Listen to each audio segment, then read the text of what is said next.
In today's video, I'm going to teach you how to add hyperlinks in Figma, and we'll get through it in just 5 minutes. Hyperlinking in Figma can really enhance your design projects by allowing you to create interactive prototypes and easily navigate between different sections or external links. So let's jump right in and get started.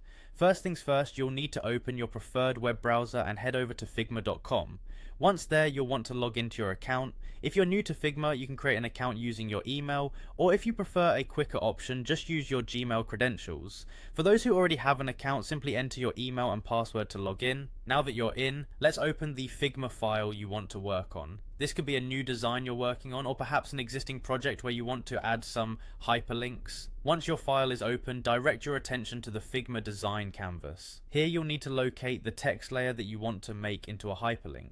This text layer could be a part of a larger design element or stand alone. Just make sure it's the right one you intend to link.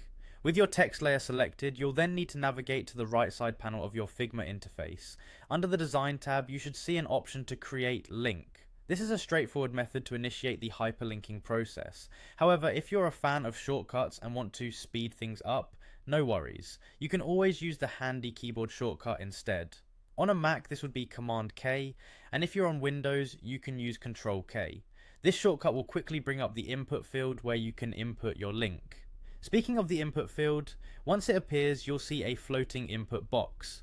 At this point, you can either type in the URL you want your text to link to, or if you've got it ready and copied, simply paste it into the box. It's handy to have the URL ready to go so you aren't searching around while you're in the midst of working.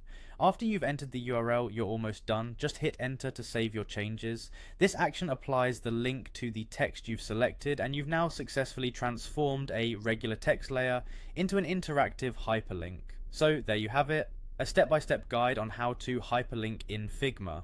With these easy to follow instructions, you're now equipped to enhance your designs through clickable links, adding a layer of interactivity to your projects. Thanks for tuning in, and happy designing.